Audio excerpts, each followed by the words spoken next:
그렇게 십자가에 못 박혔나니. 찬양 들으시고 우리 강의 시작합니다.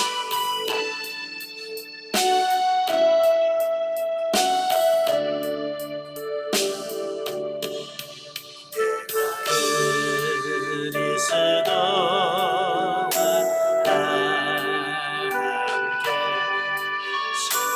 십자가에 못 박혔나니.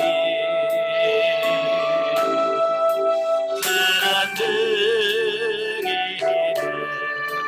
내가 산 것 아니라 오직 내 안에 예수께서 다신 것이라.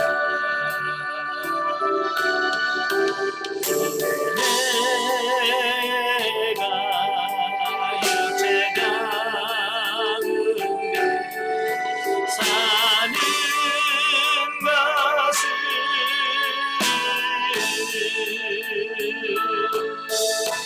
나는 사랑하사 자기만 버리시 예수를 위해서 것이다. 아멘. 기도하겠습니다. 은혜로우신 아버지 감사합니다. 오늘도 우리를 사랑하셔서 귀한 자료를 인도하시고 골로새서의 말씀을 같이 나누며 수료적 가정할 수 있도록 은혜 주셔서 감사합니다. 오늘도 말씀을 할 때 성령께서 우리 지각을 열어주셔서 깨달아지게 하시고 그 말씀 우리의 삶 속에 적용되어 사라져지는 귀한 은혜가 있도록 도와주옵소서. 시종을 주님께 맡겨오며 예수님의 이름으로 감사하며 기도합나이다. 아멘. 예, 이 시간은 우리 106강입니다. 106강 골로새서 2장입니다. 자, 골로새 2장은 교회를 위한 바울의 염려와 권면 및 여러 이단 사상에 대한 경계에 대한 말씀입니다. 자, 그 중에서 1절부터 7절까지 보면 교회에 대한 사도 바울의 염려와 권면에 대한 말씀입니다. 자, 우리 2장 1절부터 7절까지 같이 보도록 하겠습니다. 내가 너희와 라오디게아에 있는 자들과 무릇 내 육신의 얼굴을 보지 못한 자들을 위하여 얼마나 힘쓰는지를 너희가 알기를 원하노니 이는 그들로 마음의 위안을 받고 사랑 안에서 연합하여 확신한 이해의 모든 풍성함과 하나님의 비밀인 그리스도를 깨닫게 하려 함이니 그 안에는 지혜와 지식의 모든 보화가 감추어져 있느니라. 내가 이것을 말함은 아무도 교묘한 말로 너희를 속이지 못하게 하려 함이니 이는 내가 육신으로는 떠나 있으나 심령으로는 너희와 함께 있어 너희가 질서 있게 행함과 그리스도를 믿는 너희의 믿음이 굳건한 것을 기쁘게 봄이라. 그러므로 너희가 그리스도 예수를 주로 받았으니 그 안에서 행하되 그 안에 뿌리를 박으며 세움을 받아 교훈을 받는 대로 믿음에 굳게 서서 감사함을 넘치게 하라. 아멘. 자, 이건 이제 교회에 대한 바울의 염려와 권면인데요. 자, 본문에서 바울은 그 골로새 교회에 대한 자신의 염려와 관심을 표명을 하고 있는데요. 사실 골로새 교회는 바울이 세운 교회가 아니라고 그랬어요. 예, 또 그들 찾아가서 얼굴을 대면한 적도 없었다라고 하는 거예요. 어찌 보면 바울의 입장에서는 자기는 이제 감옥에 있잖아요. 그죠? 감옥에 있으니까 나 무슨 상관이야. 예? 내가 세운 교회도 아닌데 라고 할 수도 있다 그 말이. 예, 나몰라로 할 수도 있지만 바울은 그들에게 깊은 관심을 갖고 기도하고 있다 그 말이에요. 그게 뭐예요? 그만큼 사랑과 관심이 있다라고 하는 것을 말씀하고 있죠. 자, 골로새 교회에 보면 문제가 뭐냐면 이단 사상이 침투해서 그릇된 교리가 성행하고 교회가 분열될 위기에 처해 있다는 소식을 접한 바울은 비록 자신은 죄수의 몸으로 로마 옥중에 갇혀 있으나 마음은 골로새 교회 교인들에게 있었다라고 하는 거예요. 참 세상에 있는 유형교회 문제없는 교회가 있을까요 없을까요? 자, 들어가보면 문제없는 교회가 없더라고. 다 완벽한 교회가 없어. 다 문제가 있어요. 예. 이 골로새 교회로 마찬가지로 문제가 있는데요. 큰 문제가 두 가지예요. 첫째가 뭐냐면 이단. 이단 문제가 심각했어요. 이단들이 들어와서 교회를 혼란스럽게 하고, 또 하나는 뭐냐면 교회 분열 위험이에요. 성도들 간에 서로 니파 네파가 나뉘어서 서로 분열하고 나누어지는 걸 말합니다. 예. 그래서 바울이 염려하는 것은 저들로 하여금 성도 간의 마음의 위안과 또 사랑의 연합, 또 원만한 이해, 그리고 하나님의 비밀인 그리스도를 깨닫게 하려고 하는데 그 목적이 있다라고 하는 것을 보게 돼요. 즉 바울은 골로새 교인들로 하여금 참된 지혜와 지식은 그리스도 안에 풍성히 감춰져 있음을 깨닫게 하여 어떠한 이단 사상의 속음에도 빠지지 않게 하려 한 것이다 라고 하는 거예요. 자, 이 말이 무슨 말이냐면, 많은 사람들이 신앙생활하면서 그 자기 신앙에 만족을 못하는, 만족을 함을 누리지 못하는 이런 경우들이 너무 많아요. 아마 여러분 영성훈련 하면서도, 영성훈련 하기 전에 아마 여러분 안 간 곳이 없으시죠? 은혜가 된다 그러면 이 교회 저 교회 산속의 기도원에 이런 데 다 찾아가 봤을 거예요. 왜 찾아갈까요? 예, 내가 지금 신앙생활하는데 만족함이 없기 때문에 그런 거예요. 채워지지 않기 때문에 뭔가 채우기 위해서 막 여기서 찾아다니다 그 말이에요. 그죠? 그럼 영성훈련하고 나서 어때요? 많이 만족하시죠? 뭔가 채워지는 느낌을 받아. 그래서 예전처럼 막 이곳저곳 헤매지 않게 되는 어떤 이런 부분들을 보게 됩니다. 자, 그걸 보면서 우리 신앙생활에서 왜 사람들이 이렇게 만족을 못할까? 그러니까 예수만 믿어갖고는 안 될 것 같은 생각들을 많이 해요. 왜 이단에 빠지냐면 그냥 평범하게 이렇게 신앙생활로는 안 될 것 같은, 그죠? 예수만 믿어갖고는 안 되고 뭔가를 더 추가해야 될 것 같은 그런 욕구, 불만이 있는 거예요. 그래서 뭔가를 거기다 자꾸 첨가하려고 하는 어떤 이런 부분들을 보게 돼요. 그 이단이 뭐냐면 뭔가를 여기다 성경 말씀에다가 뭔가를 더 추가하는 거예요. 이게 이단이에요. 그러니까 삼위일체 하나님의 교리에다가 교주를 거기다 집어넣어. 그죠? 교주를 하나 더 집어넣으면 이단이 되는 거예요. 또 마음에 안 든다고 이거 빼. 그냥 빼거나 집어넣으면 그게 이단이 되어지는 거거든요. 예, 주로 이제 이단들, 교주들은 뭐냐면 성경에다가 하나씩 집어넣는 거예요. 성경이 부족하다. 이게 삼위 하나님 갖고는 구원이 완성이 안 되고 내가 들어가야 된다. 예? 그래서 교주를 거기다 집어넣는 거죠. 통일교가 그런 거잖아요. 예? 예수가 이 땅에 와가지고 구속을 하려고 했는데 완성하지 못했다. 그래서 자기가 와서 이걸 완성했다. 그래서 삼위일체에다가 자기를 쏙 집어넣어요. 여기 이단인 거예요. 예. 신천지는 뭡니까? 신천지는 보혜사다. 보혜사는 누구예요? 성령님이잖아요. 이 성령님 사이 갖고는 부족해. 그래서 계시의 말씀을 가지고, 계시록을 가지고 그걸 풀어서 설명해 줄 선생님 필요하다. 그게 누구냐? 보혜사인데 그게 누구냐? 이만이다. 그래서 자꾸 삼일체에다가 뭔가를 하나 추가해 넣는 거예요. 이게 이단인 거죠.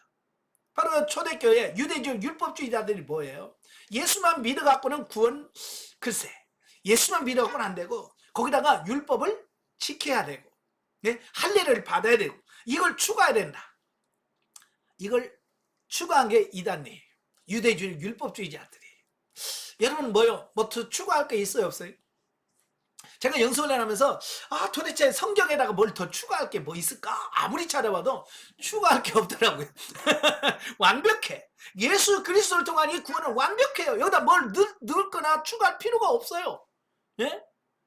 그냥 이 성경대로만 믿으면, 성경에서 가르쳐 준 대로 하면 구원을 완성하고 조금도 부족함이 없다 그 말이에요. 아시겠죠? 그러니까 뭔가 부족하다고 느끼면 그 부족한 부분을 채우려고 사단이 와가지고 요거 어때? 이거 추가하시죠? 이러면서 옵션을 추가시켜 주는 거예요. 예? 근데 공짜로 옵션 추가해 줍니까? 공짜로 누가 해요? 뭐 들어가야지. 예? 그러니까 우리 교회 와. 예? 아니면 헌금 더 내야 돼. 너 재산 다 나한테 헌납해. 이런 거잖아요. 이거 줄 테니까 너 그거 내놔. 네 생명 내놔. 내 돈 내놔. 자, 이런 거잖아요. 공짜가 세상에 어디 있어요? 그러니까 거기에 속으시면 안 된다 그 말이에요. 아시겠죠? 자, 이어서 바울은 그리스도 예수를 주로 신앙 고백하는 골로새 교인들을 향해서 세 가지 권면을 하는데요. 첫째가 뭐냐면 그리스도 안에서 행하는 것이다 그랬어요. 모든 생활이 그리스도 안에서 행하는 거다. 여기 보면 뭐라고 했어요? 그리스도의 뿌리를 박아라. 예. 7절에 그 안에서 뿌리를 박으며 세운을 받아. 예. 이 말은 무슨 말이에요? 예. 예수 그리스도 안에 있어야지. 그리스도 밖에 있으면 안 된다 그 말이에요. 둘째는 뭐냐? 그리스도 안에서 신앙의 뿌리를 깊게 박고 지속적으로 성장해 가야 된다라고 하는 거예요. 성장. 예, 1장에서도 말씀드렸지만 영적으로 사람들이 성장해 가야 돼. 성장하지 않으면 살아갈 수가 없는 거예요. 그래서 사도 바울이 또 1장에서도 성장을 강조했지만 2장에서 다시 한번 성장을 강조하는 거예요. 왜? 성장하지 않으면 거기에 걸맞는 삶이 안 나와요. 네. 세 번째는 뭐냐? 셋째는 받은 바 하나님의 은혜에 대하여 감사의 생활로 응답하라 라고 하는 말씀이에요. 즉 그리스도에 대한 정확한 지식과 굳은 믿음으로 이 여러 이단 사상의 유혹을 물리칠 것을 촉구하고 있다라고 하는 거예요. 여러분 왜 이단에 빠지냐면 말씀에 대한 깊이, 말씀에 대한 확신이 없기 때문에 그래요. 우리가 창세기 3장에 보면 하와가 뱀의 유혹을 받아요. 왜 아담도 있는데 왜 뱀은 하와를 타겟으로 정했을까라고 하는 거예요. 왜 그랬을까요? 그래도 아담은요 하나님으로부터 직접 말씀을 받은 사람이에요. 그죠? 이 중앙에 있는 이 열매를 먹지 마라. 이것을 먹는 날에는 너는 반드시 죽는다. 하나님은 직접 말씀을 받은 사람은 아담이에요. 그래 말씀에 대한 확신이 좀 있죠. 근데 하와는 하나님으로부터 직접 들은 게 아닐 거예요. 누구한테 들었을까요? 아담이 가르쳐 준 거예요. 여러분 남편이 여러분에게 잘 가르쳐 줘요? 안 가르쳐 줘요? 대충 가르쳐 주지. 그냥 대충 가지고 알았지? 그래요. 그러면 또 모른다 그러면 또 이거 왜 머리가 안 들어가니 막 그러면서 뭘 하니까 우리는 그냥 알아들은 척 하잖아. 그죠? 그죠? 여성분의 특징이 대충 알았어. 그리고 그냥 대충 알아듣는 거예요. 아마 하와도 그랬을 거예요. 대충 알아들었을 거예요. 그러니까 뱀이 와가지고 유혹하잖아요. 하나님이 동산 모든 걸 먹지 말라고 하거든요. 아니 먹는데 근데 저 중앙에 있는 저거는 보지도 말고 만지지 말고 먹지도 말라고 해서 혹시 먹으면 죽을까 하라고. 언제 그래서 하나님이 먹지 마라. 먹는 날 반드시 죽으리라 그랬는데도 대충 들으니까 어설프게 아니까 바로 그걸 파고 들어가는 거야. 아니야 그걸 먹으면 너 하나님처럼 돼. 그러니까 하나님 먹지 말라고 한 거야. 이런 거예요. 그러니까 홀라당 넘어가는 거예요. 이단에 넘어가는 사람들이 뭐 처음부터 뭐 무조건 뭐 그렇게 안 하잖아요. 이야기를 하면서 우리가 확신이 없는 것들, 그죠? 이야기하다 보면 구원에 확신이 없다든지 뭐 이런 거 있잖아요. 그죠? 확신이 여기 구원에 확신이 없네.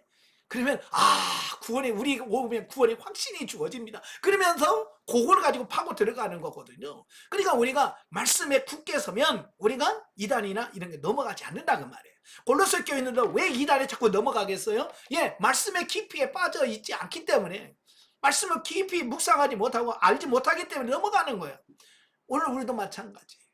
하나님의 말씀에 깊이 뿌리를 박고 깊이 성장할 수 있는 여러분들이 되시길 바래요. 아시겠죠? 자, 두 번째 단락은 8절부터 23절입니다. 자, 8절부터 23절까지인데요. 우리 다 같이 한번 읽겠습니다. 누가 철학과 헛된 속임수로 너희를 사로잡을까 주의하라. 이것은 사람들의 전통과 세상의 초등학문을 따름이요 그리스도를 따름이 아니니라. 그 안에는 신성의 모든 충만이 육체로 거하시고 너희로 그 안에서 충만하여졌으니 그는 모든 통치자와 권세의 머리시라. 또 그 안에서 너희가 손으로 하지 아니한 할례를 받았으니 곧 육의 몸을 벗는 것이요 그리스도의 할례니라. 너희가 세례로 그리스도와 함께 장사되고 또 죽은 자들 가운데서 그를 일으키신 하나님의 역사를 믿음으로 말미암아 그 안에서 함께 일으키심을 받았느니라. 범죄와 육체의 무할례로 죽었던 너희를 하나님이 그와 함께 살리시고 우리의 모든 죄를 사하시고 우리를 거스르고 불리하게 하는 법조문으로 쓴 증서를 지우시고 제하여 버리사 십자가에 못 박으시고 통치자와 권세자들을 무력하게 하여 드러내어 구경거리로 삼으시고 십자가로 그들을 이기셨느니라. 그러므로 먹고 마시는 것과 절기나 초하루나 안식일을 이유로 누구든지 너희를 비판하지 못하게 하라. 이것들은 장래일의 그림자이나 몸은 그리스도의 것이니라. 아무도 꿈에낸 겸손과 천사 숭배를 이유로 너희를 정죄하지 못하게 하라. 그가 그 본 것에 의지하여 그 육신의 생각을 따라 헛되이 과장하고 머리를 붙들지 아니하는지라. 온몸이 머리로 말미암아 마디와 힘줄로 공급함을 받고 연합하여 하나님이 자라게 하심으로 자라느니라. 아멘. 자, 바울은 이제 본격적으로 그릇된 교훈에 대해서 경고를 하고 있습니다. 자, 본문에서 바울은 골로새 교회에 침투한 여러 이단들의 사상에 대하여 그리스도의 계시와 신앙에 비추어서 논박을 하면서 당시 골로새 교회에 있었던 여러 이단 사상들이 모두 그리스도의 충만과는 대조되는 공허한 것임을 밝히고 있다라고 하는 겁니다. 예. 예, 그러니까 하나님 예수 그리스도 안에 모든 것이 다 완벽하게 갖추어졌다 이 말이에요. 그죠? 근데 사람들은 그 예수 그리스도 안에 있으면 충만한데 그 예수 그리스도 안에 있지 못하니까 공허하다. 공허. 이 공허라고 하는 말은 뭐예요? 아무것도 없이 텅 비었다. 안에 뭔가 꽉 차 있어야 되는데 안에 아무것도 없이 다 비어 있다라고 하는 거예요. 신앙생활 하는데 예수로 채워져야 되는데 이게 채워지지 않았다 그 말이. 또 실속 없이 헛된 이단의 결과다. 예. 이단들의 삶은 뭐가 있는 것처럼 보이지만 결국은 아무것도 없다. 그 얘기를 하고 있습니다. 그러니까 이단들 보면 막 겉으로 보면 대단한 것 같잖아요. 그죠? 근데 실질적으로 파고 들어가면 아무것도 없는 거예요. 예. 바로 그것을 여기서 공허다라고 밝히고 있습니다. 즉 하나님의 충만은 성육신하신 예수 그리스도께 계시되었고 그것을 다시 예수 그리스도 안에 있는 성도들에게 채워주셨으므로 그리스도와 연합함으로써 성도들은 그리스도 안에서 충만케 된다는 것이다. 아멘. 예. 요즘도 가끔 상담을 하다 보면 많은 분들이 그래요. 목사님 공허해요. 예. 신앙생활 나름대로 열심히 기도도 하고 성령도 있고 봉사도 열심히 하는데 이 안에 공허하다라는 말을 많이 합니다. 예. 저도 예전에 강의 시간에도 말씀드렸지만 저도 그걸 경험해 보았어요. 제가 신학교 다닐 때 그때는 매주 금요일날 철야 기도했죠. 그 다음에 화요일날마다 신학생들 서울에서 북한 선교회라 해가지고 매주 화요일날 저녁 11시 반부터 시작해가지고 새벽 4시 반까지 철야 기도하는 게 있었어요. 서울 시내에 있는 서울 시내 경기도에 있는 신학생들만 200명, 300명, 많게는 400명씩 모여가지고 화요일마다 철야하면서 기도하는 모임이었어요. 제가 그때 전국 연합회 회장을 했어요. 그래서 기도회를 인도했어요. 그래서 11시 반부터 12시까지 찬양 30분 하고 설교 1시간 반 하면 이제 제가 1시부터 시작해서 4시 반까지 2시간 가까이 기도회를 인도합니다. 기도회 인도하면요. 그 얼마나 뜨겁습니까? 젊은 신학생들이 얼마나 뜨거워요. 막 울면서 막 나라 민족을 위해서 막 기도하고 막 기도하는데요. 막 다른 사람들은 은혜 받았다고 난리인데 문제는 그 기도를 마치고 이래 양지에 있는 기숙사로 가려고 차에 탁 타면요. 이 안이 뻥 뚫린 것 같은 느낌 있잖아요. 예. 그냥 차에 이렇게 앉아있으면 진짜 이 가슴이 완전히 하나도 없고 뻥 뚫려서 여기다가 비어있고 여기다 에어컨 시원한 거 틀어놓은 것처럼 술술술술술 그 찬바람이 술술술 들어가. 얼마나 공허한지 몰라요. 하면서 막 다른 사람들 은혜 받았다고, 전도사님 너무 은혜 받았습니다. 그러고 가는데 정작 그 기도를 인도한 나는 공허한 거예요.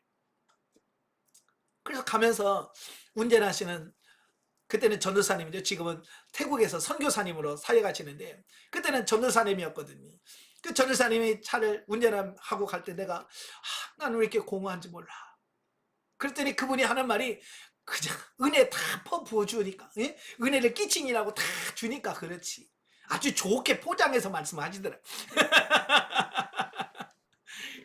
근데 그걸 내가 몰랐어요. 그게 오래 가요. 목회하면서도 강단에서 설교를 막 하면 뭔가 채워줘야 되는데 하면 공허한 거예요. 예. 제가 아는 목사님은요, 이 공허 때문에 설교 다 끝나면 저녁에 고속도로를 간대.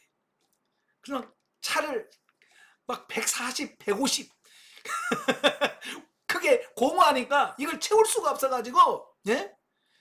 막 140, 150 넣고 막 고속도로 막 과속으로 막 달린대. 그러면 조금 허전한 게 채워진대. 제가 그 말 듣고요, 아이고, 그럴 수 있겠다고 하더라고. 저도 이해가 가더라고. 왜 그러는지.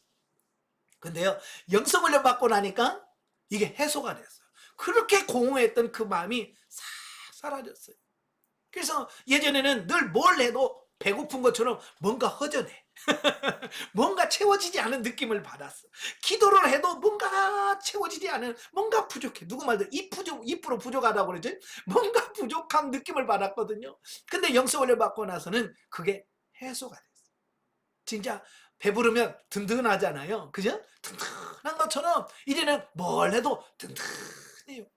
네. 여러분도 그리스도로 채워 가시길 바랍니다. 예, 그리스도로 충만하게 채워 주셔야 돼. 예, 그래서 우리가 채워지려면 어떻게 해야 돼요? 예수 그리스도와 붙어 있어야 돼. 제가요, 얼마 전에 핸드폰을 충전한다고, 핸드폰을 충전기다 이렇게 꽂는다고 꽂아놓고요, 예, 그냥 밤을 자고 아침에 일어나서 새벽에 이제 핸드폰을 쑥 뺐는데 방전됐대. 분명히 어젯밤에 10몇 프로가 돼가지고 분명히 꽂았거든요. 꽂았으니까 100이 돼야 돼. 왜? 밤새도록 됐으니까. 그래서 5시간 6시간을 꽂혀 있으니까 된 줄 알고 했더니 이게 깜빡깜빡거려요. 8% 깜빡깜빡거려요. 그래서 아니 왜 그랬더니 이게 덜 꽂힌 거예요. 그죠? 이게 꽉 꽂혀야 이게 제대로 충전이 되는데 이게 꽂혀 있는 것처럼 보였는데 실상은 이게 접속이 안 된 거예요. 그러니까 겉으로 보면 꽂혀 있어. 충전이 됐겠지. 아니에요. 오늘 우리가 왜 공허하냐면 바로 그런 거예요. 겉으로 보면 내가 예수 믿는 것 같아. 예수 믿으면 내가 봉사하는 것 같고 열심히 신앙이 있는 것 같은데 예수님과 이 접속이 꽉 돼야 되는데 이게 안 되는 거예요. 그러니까 겉으로 보면 되는데 진짜로는 안 되는 거예요. 그러니까 예배를 드려도 공허하고 뭔가 안 채워지는 거예요. 왜? 완전히 주님과 붙어서는 안 되는 거예요.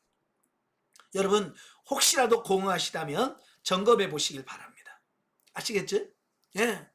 자, 그리고 바울은 그 당시 골로새 교회에 유행하던 다양한 이단적 사상들을 조목조목 다루며 그 허구성을 밝히고 있는데요.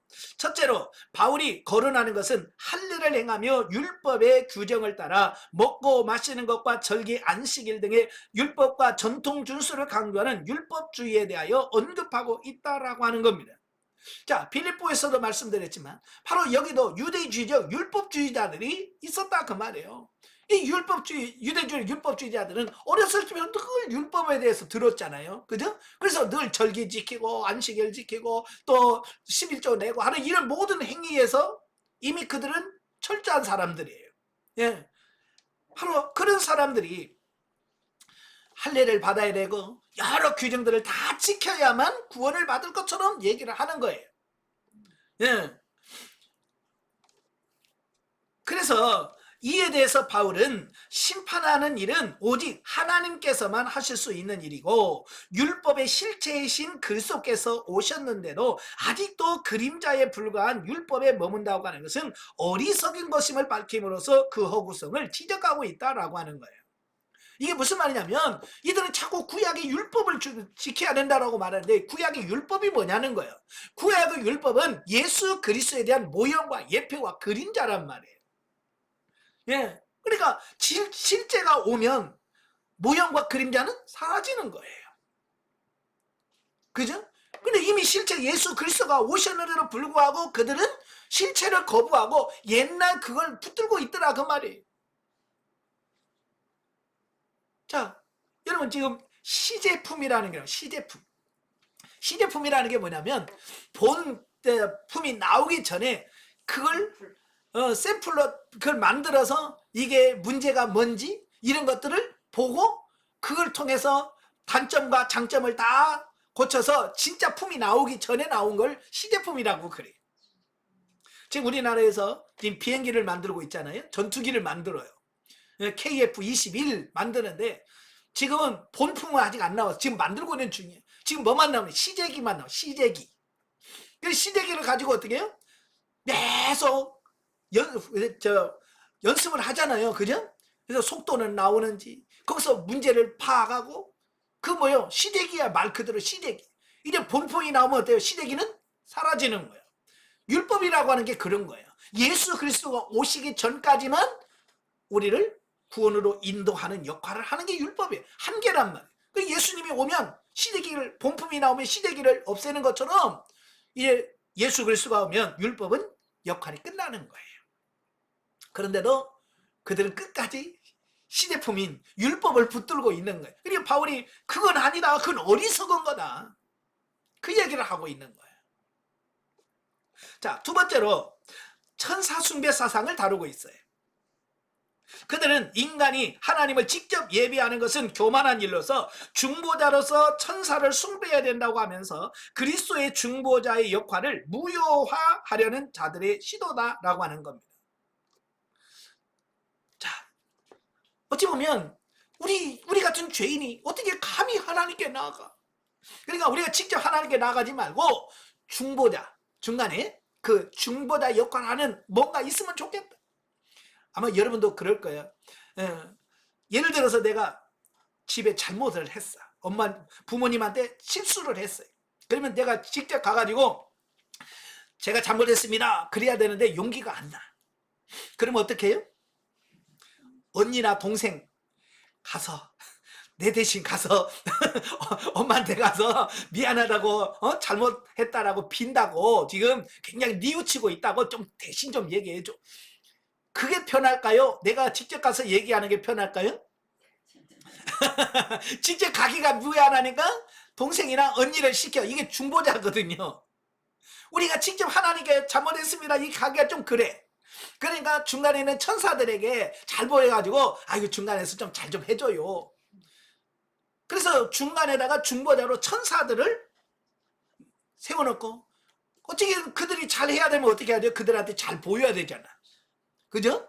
잘 보여야지. 그래야 그 잘해줄 거 아니에요. 그래서 천사를 숭배를 하는 거예요. 이건 성경에 없는 거예요. 그죠?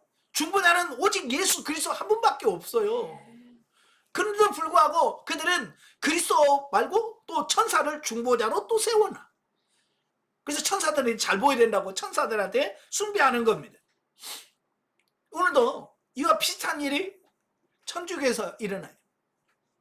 그래서 천주교는 중보자들이 많아요.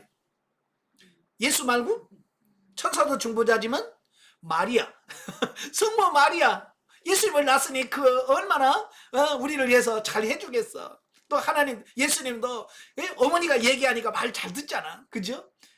그 물로 포도주 만드는 것도 마리아가 부탁하니까 예수님이 들어줬잖아. 그런 식인 거예요. 그러니까 성모 마리아요, 내가 지금 아프거든요. 하나님께 좀 말씀하셔서 나도 좀 치유해 주세요. 이렇게 기도하는 게 천주교의 기도예요. 그러다가 좀 더 발전해서 이제 성인들 있잖아요. 거룩한 성인들, 어거스틴이라든지 안티오스라든지 뭐 이런 사람 있잖아요. 이름에 성 붙여진. 그러니까 성 프란시스요, 나를 위해서 기도하사, 뭐 그러면서 그들을 중보자로 세워서 기도하잖아요. 이건 성경적이지 않은 거예요. 성경에는 오직 중보자는 누구요? 예수 그리스도만이 우리의 참 중보자가 되신다. 예, 이걸 말씀해 주고 있는 거예요. 그래서 바울이 머리와 몸의 비유로 그리스도와 성도와의 관계를 설명하고 있다라고 하는 거예요.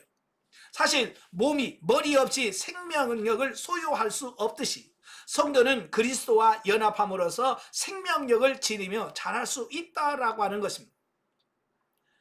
왜냐하면 그리스도는 교회의 머리시고 성도는 그의 몸, 즉 지체들인 것이다. 그런데 저들은 머리 대신 그리스도를 제외하고 있는 것이다. 따라서 머리 없는 천사 숭배의 이단자들에게도 생명도 자람도 없고 오직 허무함만이 있을 뿐이다 라고 하는 거예요. 여러분, 사람에게 머리가 굉장히 중요하잖아요. 그죠? 그래서 군인들도 항상 전투하거나 싸움할 때 뭘 써요? 철모를 쓰잖아요. 전투모를 써요. 왜요? 예, 총알이나 이런 파편에 의해서 머리를 상하지 않도록. 왜? 머리 상하면 죽는 거예요. 그래서 머리를 지켜야 돼. 그래서 머리를 보호하는 장치를 하는 것처럼 머리가 제일 중요하단 말이에요. 그러니까 교회에서 우리에서 가장 중요한 게 뭐냐? 예수 그리스도가 우리의 머리란 말이에요. 그래서 그 머리를 보호하고 그 머리의 지시를 잘 따라야지. 머리를 부정하면 어떻게 되겠어요? 아, 머리 힘들어. 머리 떼놓고. 옛날에 무슨 만화 있잖아요. 머리 떼가지고 손에 들고 다니는 옛날 만화 있었어요. 그 만화니까 가능하지. 머리 떼가지고 손에 들고 다니니까 이거 안 돼요. 머리 띄는 순간 우리는 가는 거예요. 그래서 예수 그리스도가 우리의 머리예요. 근데 예수 그리스도를 부정하거나 예수 그리스도를 부정하는 그 순간 우리는 이미 죽은 거예요. 예수 없는 교회 생명력 없는 거예요. 바로 바울이 그걸 이야기하고 있는 거예요. 그래서 예수 그리스도가 우리의 머리가 돼야 된다. 머리가 되는 말은 무슨 말이에요? 예, 우리가 지금 손이 움직이고 발이 움직이는 건 그냥 얘가 움직이는 것 같지만 아니에요. 머리에서 다 지시를 내려요. 예, 그래서 머리에서 신호를 보내면 이 몸은 그 머리의 신호에 의해서 움직여지는 거거든요. 사실 우리의 모든 삶은 내가 그냥 내 마음대로 하는 게 아니라 머리 대신 예수 그리스도께서 말씀하시고 지시하신 대로 순종하는 그 삶이 이루어져야 진짜라. 예수 그리스도가 여러분의 머리십니까? 예? 이런 분들은 하나님께 묻고 잘 행할 거예요. 근데 자기가 머리 있는 분들은 하나님께 묻지 아니하고 자기 마음대로 할 거예요. 그래서 내가 묻느냐 묻지 않느냐, 여기서 내가 머리냐 예수 그리스도가 머리냐, 이게 달라지는 거예요. 자, 넘겨서 세 번째로, 인간이 만든 규정으로 하나님의 지지를 얻는 수단으로 여기며 이를 강요하는 금욕자들에 대하여 경고하고 있는 내용이 20절부터 22절까지 나옵니다. 자, 이게 무슨 말이냐면요, 이 철학자들, 예, 철학자들은 특히 그때 당시 헬라 철학은 두 학파가 있어요. 에피쿠르스 학파와 스토아 학파가 있어요. 이 에피쿠르스 학파는 최종적으로 뭘 추구하냐면 쾌락을 추구합니다. 인생 뭐 있어? 즐겨. 그래서 인생을 즐기는 것이 가장 행복하고 인간의 가치가 있는 거다. 그래서 기쁨이 된다면 다는 거야. 마약이고 뭐고 아이가 뭐 쾌락이 초점이니까 이들이 나중에 변화돼서 뭐냐면 도덕 폐기론자가 돼. 교회 안에 들어와서 막 지킬 게 뭐 있어, 내 맘대로 살면 되지. 그래서 교회 질서라든지 이런 걸 막 무시해버리는 학파가 되고, 또 하나는 스토 학파예요. 이 스토 학파들은 철저한 금욕주의자들입니다. 그래서 먹는 거, 심지어 결혼하지 않는 거, 이런 것들 있잖아요. 이런 것들을 굉장히 강조하고 강요하는 어떤 이런 부분들을 보게 됩니다. 어찌 보면 겉으로 보면 대단하잖아요. 저도 가끔 보면 40일 금식 기도했네 그러면 정말 대단하다, 어떻게 저럴 수가 있지. 존경심이 갑니다. 왜? 저는 진짜 일주일 못하거든요. 저는 밥 굽는 걸 제일 못해. 어렸을 때부터 젖배로 골라서 그런지 배고프면 못 참아. 근데 어떻게 40일을 하지? 정말 독하다. 그런데요, 그 금식이라든지 이 모든 것은 뭐예요? 네, 육신을 쳐서 하나님께 복종하기 위한 건데, 많은 사람들은 결국 뭐예요? 그 금식을 통해서 하나님의 뜻을 바꾸려고 시도하는 게 뭐예요? 그거예요. 그렇잖아요? 금식은 나를 바꾸는 거예요. 그런데 많은 사람들은 금식을 나를 바꾸려고 금식해요. 하나님의 뜻을 바꾸려고 하는 거야. 예를 들어서 이런 거예요. 하나님은 나를 목회자로 삼기를 원하신단 말이에요. 근데 나는 금식해. 금식하는 이유가 뭐예요? 하나님 목회 잘하게 해주세요. 금식해요? 그렇게 금식하는 사람은 별로 없어요. 하나님 나 목회하기 싫어요.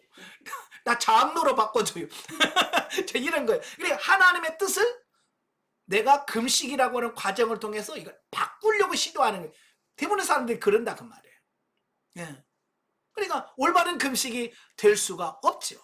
그래서 자신을 하나님께 맞추려고 하는 것이 아니라 하나님을 자기 뜻에 맞추려고 하는 게 뭐냐? 이게 금식이고 금욕인 거예요. 그래서 겉으로는 대단해 보이지만 사실은 대단한 게 아닌 거예요. 예.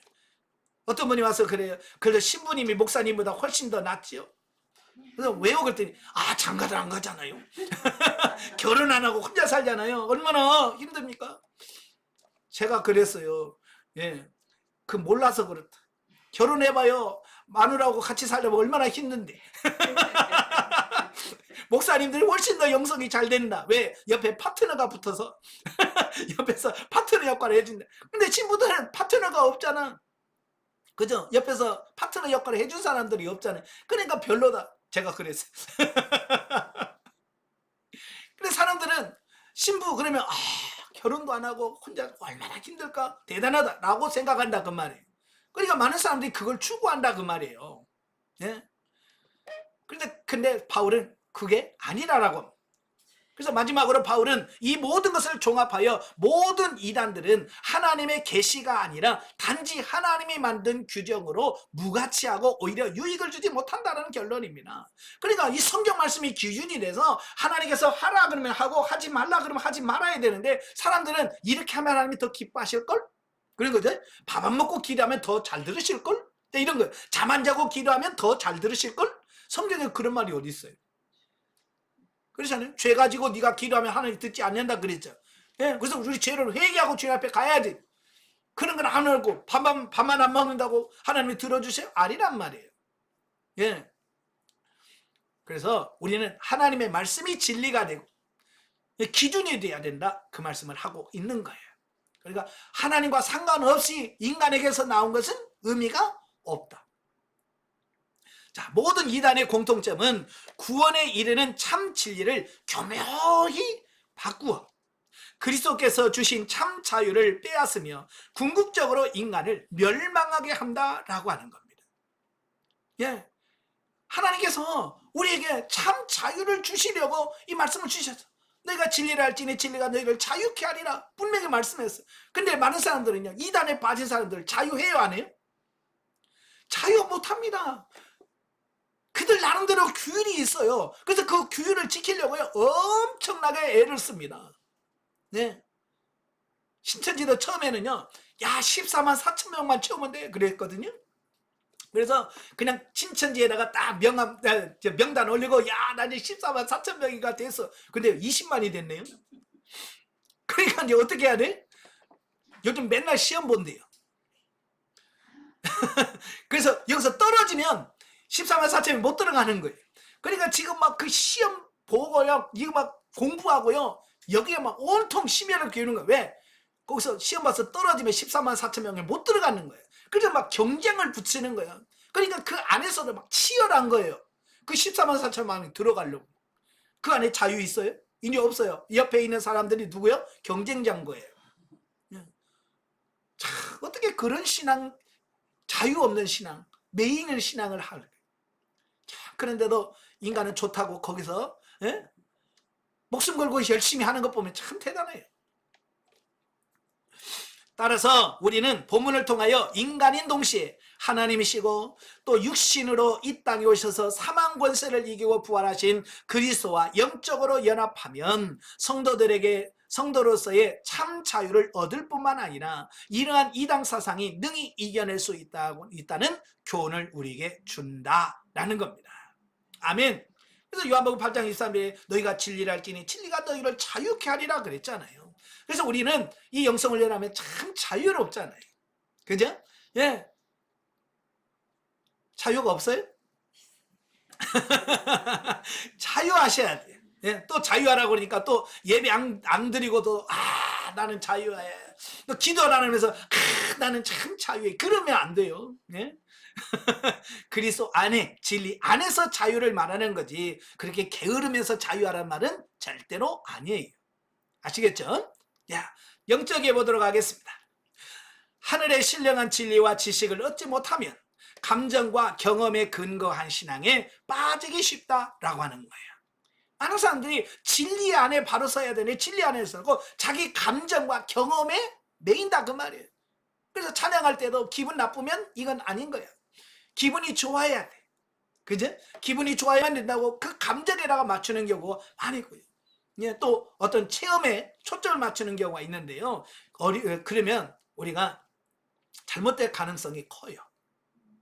지식을 통해서 습득하는 세상 지혜와 성령으로 변화를 받고 말씀을 쫓아 성령 안에 살아감으로 얻어지는 신령한 지혜는 분명히 다르다라고 하는 거예요. 우리가 진리와 성령으로 하나님의 거룩하심으로 충만하게 되면 형용할 수 없는 은혜와 생명이 그 안에 넘치는 것을 알 수 있게 된다. 자, 진정한 할례는 육신이 하는 것이 아니라 그리스도 예수 안에서 진리의 말씀을 쫓아 순종하고 복종함으로 육체의 자아에 기인하는 잘못된 생각과 마음을 벗어버리는 것이다. 자, 유대인들은 실수한 게 뭐예요? 할례를 행하지만 그들은 뭐의 할례만 행하냐면 육체의 할례만 행하는 거예요. 그래서 몸의 할례하면 다 끝난 거예요. 근데 성경은 육체 할례만 말하는 게 아니잖아요. 육체 할례, 마음의 할례, 그리스도의 할례를 이야기하고 있는 거예요. 자, 그분은 계시 말전사에 다시 설명을 할 거니까요. 자, 성령으로 말미암아 예수님께 접붙임으로 그와 함께 우리의 옛사람은 죽고 하나님의 말씀을 따라서 살아감으로 부활의 새 생명으로 변화되는 삶을 살 수 있다라고 하는 거예요. 예, 옛사람이 죽어야 되는 거예요. 예, 옛사람이 죽어 그래야 새 사람이 되는 거예요. 18절 19절에 보면 잘못된 천사 숭배 사상에 빠짐으로 진리를 따르지 않고 자신들의 주관적 체험을 추구함으로 잘못된 신앙에 빠지지 말 것을 말씀해 주고 있습니다. 예수님이 우리의 머리가 되심으로 우리는 그분을 의지하고 예수님의 교훈을 믿고 따라가는 것이 진리적인 삶이다. 체험은 진리에 더 가까이 가게 하도록 주신 것인데 은사와 능력을 충만히 받고 자기를 드러내고 주님을 도외시하는 잘못된 신비주의는 변질된 신앙이다 라고 말씀해주고 있습니다. 예, 그러니까 우리가 신앙생활을 하면서 영성을 연하면서 경험하고 체험하는 거 굉장히 중요해요. 그죠? 예, 그래야 가치관이 바뀌고 또 깨달아질 수 있으니까. 근데 문제는 뭐냐면 이 경험과 체험이 목적이 되어지는 순간 문제가 되어지는 거예요. 예, 그러니까 이런 거죠. 기도 외에 나도 천국에 한번 가보려고. 네. 그게 목적이 돼서 기도하면 그 기도의 목적이 달라지는 거예요. 내가 기도하다 보면 하나님께서 때로는 천국 보여줄게. 그래서 천국 보여줄 수도 있잖아요. 그죠? 이건 자연지 내가 하나님과 기도하고 하다 보니까 하나님께서 이끌어 가시면 이건 굉장한 거죠. 그죠? 근데 우리는 뭐야? 다른 거 다 빼놓고 나 천국 좀 보고 싶어요. 예? 이렇게 되면 이미 그 천국 가는 게 뭐예요? 기도의 목적이 돼버린 거예요. 그러면 누가 거기에 개입하겠어요? 사단이 개입한다는 말이에요. 내가 보여줄게. 그러면서 엉뚱한 거 보여준단 말이에요. 그러면 거기 속아. 네. 그래서 욕심이 지나치면 안 된다고 말이에요. 그래서 경험과 체험은 진리를 믿고 더욱 견고한 신앙으로 가기 위한 방편이지 절대 목적은 아니라. 아시겠죠? 예. 그래서 열심히 경험하시되 거기에 빠지시면 안 돼요. 그러니까 예를 들어서 이런 거예요. 교회에서 보면 권사님들이나 집사님들 보면 자기 자리를 꼭 고집하시는 분들이 계셔. 그죠? 여기는 내 자리 아무도 못 앉아. 그러잖아요? 그래서 왜 그러냐? 왜 그 자리? 여기서 제가요, 얼마 전에요, 여기서 기도하다가 은혜 받았거든요. 그러니까 거기 그 자리에 앉으면 은혜가 될 것 같고, 그 자리 벗어나면 안 될 것 같은 거예요. 그래서 새 신자가 와가지고 거기 앉으면 비껴. 이건 내 자리야. 그래서 시험 들게 하고, 그런 거잖아요. 예. 이런 부분들이 없기를 바래요. 아시겠죠? 예. 자, 성경 계시발전사적 이해를 보도록 하겠습니다. 자, 오늘은 그리스도의 할례에 대해서 말씀을 합니다. 할례. 자, 11절에 보면 또 그 안에 너희가 손으로 하지 아니한 할례를 받았으니 곧 육의 몸을 번드는 것이요 그리스도의 할례다. 그래서 할례에 대해서 말씀해 주는데요. 이 할례라고 하는 말이 성경에서 100절이고요. 할례라는 말이 138번 나와요. 예. 그러니까 굉장히 많이 나온다는 말은 무슨 말이라고 그랬어요? 중요하다. 중요하다는 얘기예요. 할례가. 자, 할례라고 하는 말은 남성의 성기의 표피를 잘라내는 것을 말합니다. 예. 그래서 남성들이 성기의 표피를 잘라내는 걸 할례라고 하는데요. 고대 이스라엘 남자 아이는 태어난 지 8일째 되는 날에 할례를 행합니다. 그래서 정통 유대인이나 아니냐라고 하는 것은 뭘로 알 수 있냐? 너 며칠 만에 할례 받았어? 그래서 8일 만에다. 그럼 너는 정통 유대인이야. 그렇지 않으면 나 20살에 너는 비정통이야. 그러니까 이 8일 만에 할례 받는 것은 굉장히 중요한 거예요. 그래서 이스라엘 사람들은 아이가 태어나면 8일째 성전에 가서 제사를 드리고 그때 할례를 행하고 그때 이름을 지어요. 예. 그러니까 유대인들에게 할례는 굉장히 중요한 거예요. 예. 그래서 할례는 하나님과 아브라함과 그리고 그의 후손들과 계약을 맺으시는 방법들 가운데 하나였다라고 하는 겁니다. 그러니까 성경 보면 하나님과 여러 언약을 맺잖아요. 여자의 후손이란 언약, 또 씨에 대한 언약, 이런 언약들을 봤는데 바로 이 할례라고 하는 것도 그 많은 언약 중에 하나다. 하나라고 할 수 있다라고 하는 거예요. 자, 그런데 우리는 보통 이제 할례 그러면 하나만 딱 생각한단 말이에요. 할례라고만 생각하는데 성경에 보니까 이 할례도 총 3가지 할례가 나와요. 3종류의 할례가 나와요. 자, 그래서 첫 번째 할례가 뭐냐? 육적 할례라. 네, 육적 할례, 단어는 몸의 할례. 자, 이건 뭘 말하냐면 하나님과 맺은 언약을 눈으로 볼 수 있는 외적 물리적 상징이다 라고 하는 겁니다. 자, 이게 무슨 말이냐면요, 창세기를 잘 보시면 15장에 하나님과 아브라함 사이에 언약을 맺습니다.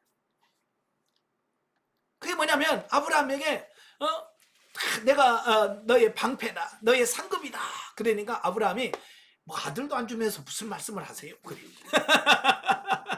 예? 그러니까 하나님이 그래? 너 나와봐. 그래서 하늘의 별을 봐라. 셀 수 있냐? 못 세겠는데요. 너의 후손이 그와 같이 많으리라.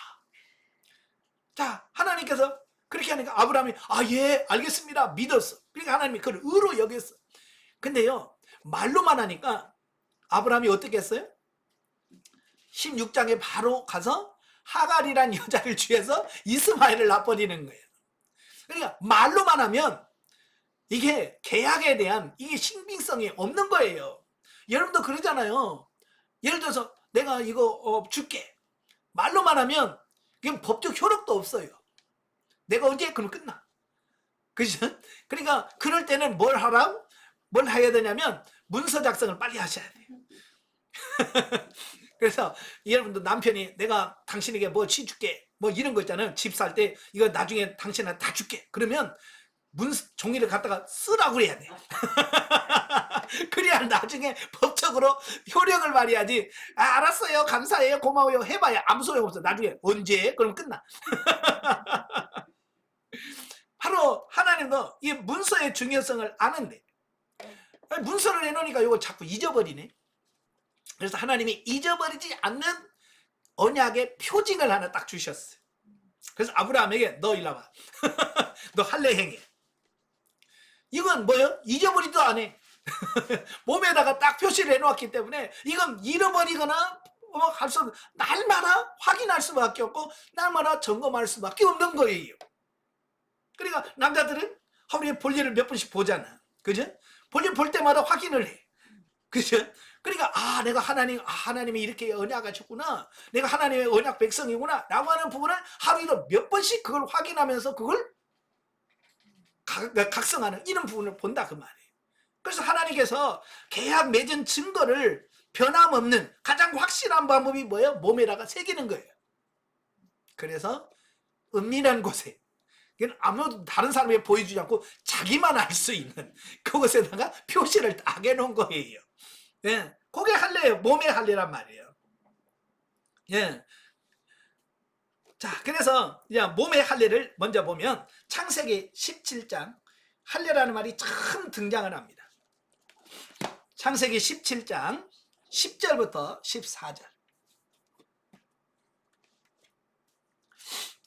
다 같이 너희 중 남자는 다 할례를 받으라. 이것이 나와 너희와 너희 후손 사이에 지킬 내 언약이니라. 너희는 포피를 베어라.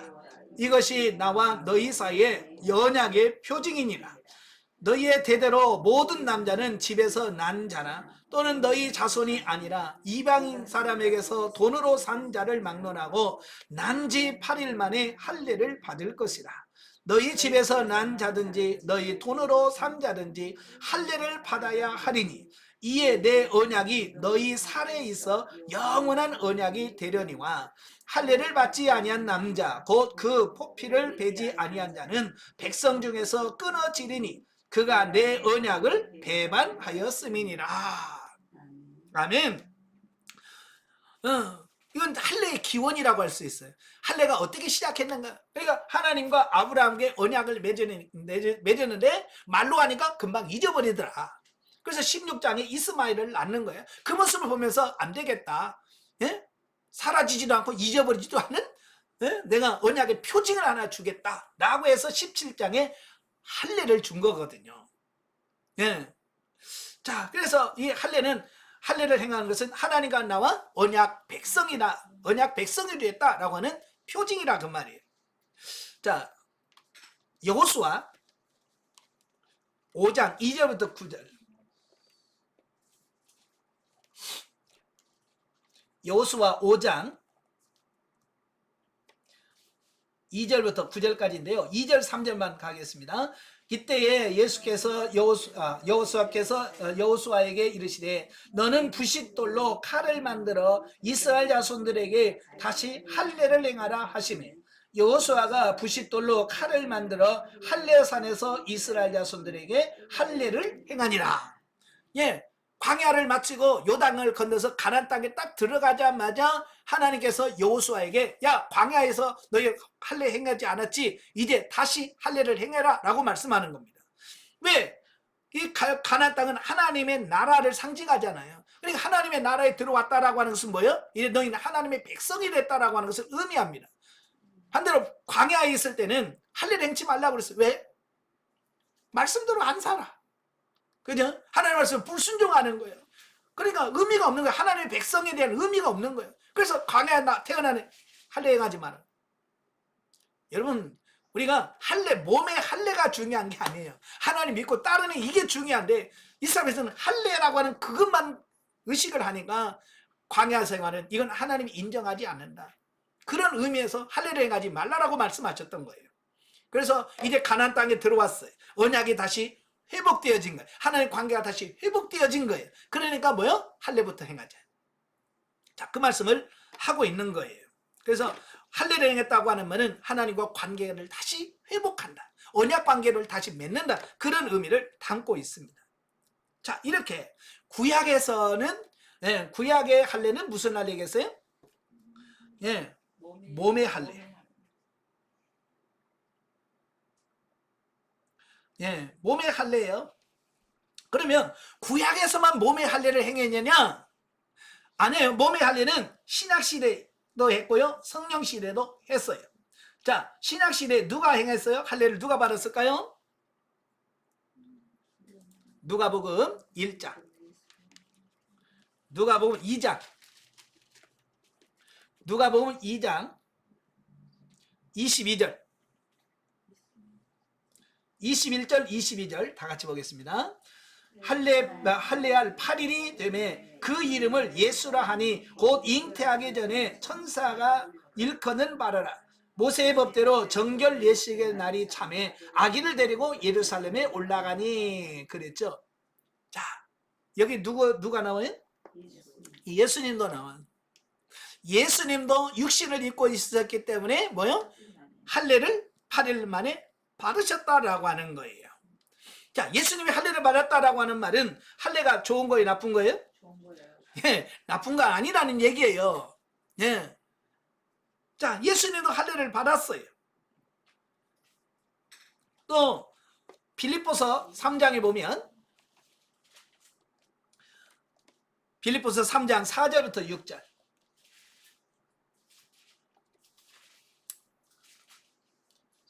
자, 5절만 보겠습니다. 빌립보서 3장 5절. 나는 8일 만에 할례를 받고 이스라엘 족속이요 베냐민 지파요 히브리인 중에 히브리인이요 율법은 바리새인이요 그랬어요. 자, 구약에서 할례를 받았고요. 신약시대 예수님도 할례 받았어요. 예, 몸의 할례는 구약사는 다 받았죠. 구약시대 다 받았고요. 신약시대 가장 중심적인 예수님도 할례 받으셨어. 그 다음에 성령시대 교회시대에 중요한 역할을 했던 누구요? 바울도 난지 8일 만에 할례 받았어요. 예, 그러니까 몸의 할례는 구약과 신약과 성령시대 교회시대로 역시 몸의 할례는 계속 실행되었다라고 하는 거예요. 문제는 몸의 할례로 끝난다는 게 이게 문제라 그 말이에요. 여기서 멈추면 안 된다라고 하는 거예요. 왜? 두 번째 단계가 있어요. 몸의 할례 말고 무슨 할례가 있을까요?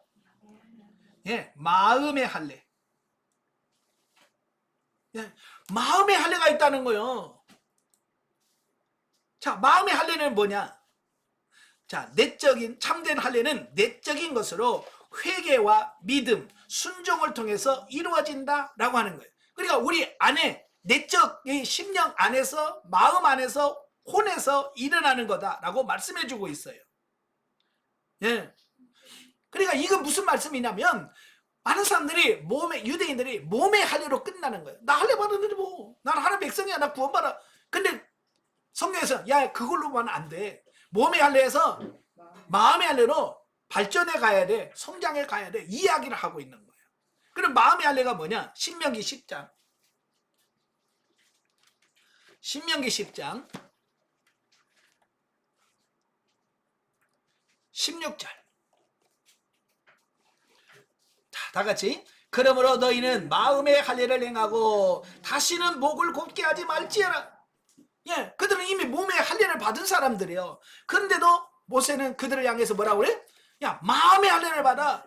이게 몸의 할례로 끝나는 게 아니란 말이에요. 이제는 몸의 할례 받은 사람은 뭘로 가야 돼? 마음의 할례로 봐야 된다. 자, 이야기를 하고 있는 거예요. 예. 그 다음에 예레미야 4장 4절. 자, 유다인들과 예루살렘 주민들아, 너희는 스스로 할례를 행하여 너희 마음의 가죽을 베고 나 여호와께 속하라. 그리하지 아니하면 너희 악행으로 말미암아 나의 분노가 불같이 일어나 사르리라. 이것은 끌 자가 없으리라 그랬죠. 예, 스스로 할례를 행하라는 말이에요. 그리고 마음의 가죽을 베라. 여기서 말하는 뭐예요? 마음의 할례를 말하는 거예요. 마음의 가죽을 베라는 것은, 몸의 할례는 그냥 몸의 가죽을 베는 거예요. 근데 마음은 마음의 가죽을 벗기는 거예요. 이 가죽은 얼마나 질긴 가치관, 나의 편견, 이런 것들, 고정관념들을 의미하는 거예요. 이런 것들이 찢겨 나가야 돼요. 벗겨져야 돼요. 근데 우리는 신앙생활을 하면서 어때요? 여전히 고집 피우고, 예? 자기 고정관념 안 속에서 꼼짝도 안 하는 사람들이 얼마나 많아요. 이건 마음의 할례를 안 받은 사람들이에요. 이미 구약에서부터 몸의 할례가 전부가 아니라고 하는 거예요. 마음의 할례로 넘어가야 된다고 구약에서부터 이미 마음의 할례를 얘기를 하고 있는 거예요. 또 에스겔서 44장 9절도 똑같아요. 예. 에스겔서 44장 9절 다 같이. 주 여호와께서 이같이 말씀하셨느니라. 이스라엘 족속 중에 있는 이방인 중에 마음과 몸의 할례를 받지 아니한 이방인은 내 성소에 들어오지 못하리라. 예, 몸의 할례뿐만 아니라 마음의 할례를 받지 못한 사람은 하나님의 성소에 들어오지 못하리라. 못 들어가는, 하나님 앞에 갈 수 없다라고 하는 거예요. 그러니까 몸의 할례 받아야 되고 마음의 할례를 받아야 된다라고 말씀해주고 있습니다. 그래서 로마서 신약시대에 오면 로마서에서 사도 바울이 2장 28, 29절에서 말씀하시는데 뭐라고 말씀하냐면, 자, 무릇 표면적 유대인이 유대인이 아니며 표면적 육신의 할례가 아니니라. 오직 이면적 유대인이 유대인이며 할례는 마음에 할지니 영에 있고 율법 조문에 있지 아니하니라. 예, 그래서 사도 바울도 뭐라고 그래요? 마음의 할례를 행하라. 예, 육적 몸만 몸의 할례만 가지고는 안 된다. 이걸 말씀해주고 있어요. 그래서 이제 마음의 할례, 바울도 로마서에서 마음의 할례를 해야 된다. 이렇게 말씀해주고 있죠. 근데 이걸 오늘 영성훈련에서 마음의 할례를 뭘로 말하냐면 혼의 구원. 혼의 구원을 마음의 할례라고 보는 거예요. 예, 혼의 구원은 뭐라고 그랬어요? 혼의 가치관이 변화되는 걸 말해요. 바뀌어지는 것을 말하는 거예요. 예, 그래서 고집 피우지 않고 성장한 영이 말씀하고 깨달아진 그것을 혼에게 전달하면 혼은 그걸 흡수하고 수용하고 받아들여서 그대로 순종하는 것. 이게 혼의 구원이에요. 그러니까 이 혼의 구원이 이루어지지 않은 사람들은 교회에서 아무리 설교하고 뭐래도 꼼짝도 안 해. 목사님이 말씀을 하시든지 말든지 나는 나대로 갈 거예요. 내가 할 게 내가 갈 거예요. 이런 사람들은 마음의 할례가 없는 사람들이 이런 말씀을 들으면 그렇구나. 내가 잘못 살았구나. 그래서 가슴을 치면서 받고 가야 돼. 요게 마음의 할례를 받은 사람들이. 어때요? 마음 할례 받았어요? 못 받았어요? 우리는 보통 마음의 할례가 없어요. 목사님이 막 열받은, 오늘 목사님이 이렇게 열낸데 가슴을 치고 울 때는 울고 끓여야 되는데 안 돼. 마음의 할례를 안 받은 사람들. 자, 그러면 거기에 끝나냐? 안 해요. 할례 중에 최고의 할례가 또 하나 또 남았어. 그 할례가 뭐냐? 세 번째가 뭐냐? 그리스도의 할례라. 그리스도의 할례.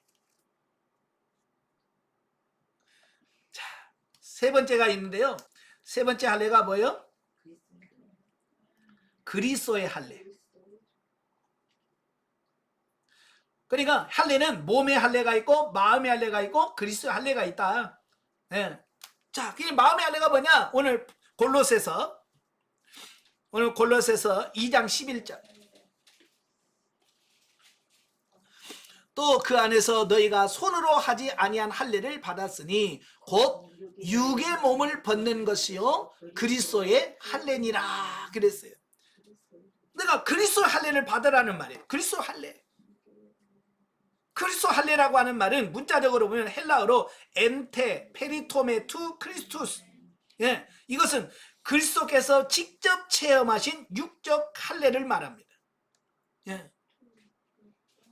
예. 그런데 영적 의미가 뭐냐면 육적 몸을 벗는 것이다. 이렇게 얘기해요. 예, 그렇죠. 육의 몸을 벗는 것이요. 그것이 뭐냐? 그리스도 할례라 그랬어요. 그리스도 할례는 뭐냐? 육의 몸을 벗는 거란 말이에요. 육적 몸을 벗는 거래. 그러면 육적 몸을 벗는 게 뭐냐? 육적 몸을 벗는 게 뭐냐? 거기 나오죠. 죄악된 옛 본성과 그로 야기되는 기존의 모든 행위를 포기하는 것을 말한다. 예수님께서 십자가를 못 박혀 죽으신 것처럼 나의 육신의 삶을 다 포기하고 내려놓고 죽이는 걸 말하는 겁니다. 예. 다시 말하면 옛사람의 삶을 완전히 벗어버리고 오직 예수 그리스도를 덧입어서 예수 그리스도로 말미암아 사는 걸 말합니다. 예. 더 나가서 에베소 4장 13절처럼 그리스도의 장성한 분량까지 성장해 가는 것. 그래서 그리스도의 삶을 평범하게 사라지는 단계에 가는 걸 그리스도의 할례라고 얘기하는 거예요. 이해가 되시죠?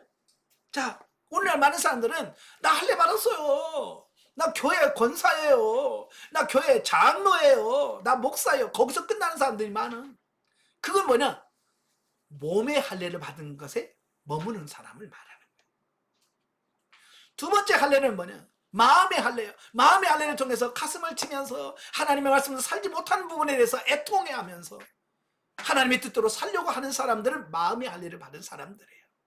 거기까지만 가면 안 돼. 그리스도의 할례까지 가야 돼. 나는 죽고 오직 예수 그리스도만 나타나는 삶. 거기까지 가야 돼. 아시겠죠?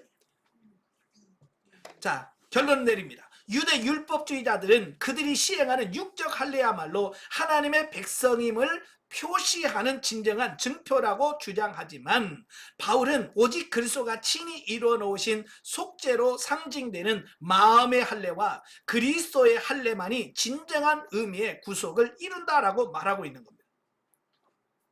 그래서 사도행전 15장에 보면 예루살렘 공회가 1차 공회가 열려요. 거기서 사도들이나 이런 사람 다 모여가지고 결론을 내립니다. 뭐라고 그래요? 이방인들에게는 할례를 행하지 말게 하고. 네. 이제 몸의 할례가 그렇게 중요하지 않다라고 하는 거예요. 무슨 의미가 없다라고 하는 거예요. 마음의 할례와 그리스도 할례가 진짜다. 몸의 할례는 그냥 상징적인 거고 표시적인 것뿐이다. 오늘 여러분도 이제 그리스도 할례로 넘어가시길 바래요. 아시겠죠? 예, 그리스도 받는 할례가 돼야 돼. 그리스도 할례는 뭐예요? 내가 죽고 예수 그리스도로 사는 삶. 아멘. 이 단계까지 성숙해 가는 여러분 되시기를 바랍니다. 기도하겠습니다.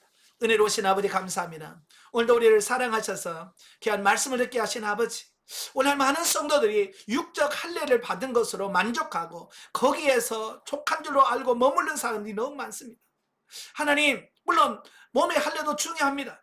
그러나 거기서 멈추는 것이 아니라 마음의 할례로 승화되게 하시고 이제는 거기서가 아니라 그리스도의 할례, 나는 죽고 오직 예수 그리스도로 사는 단계까지 성장 성숙해가는 우리 모두가 될 수 있도록 도와주시옵소서. 예수님의 이름으로 감사하며 기도합나이다. 아멘. 하나님께 드립니다.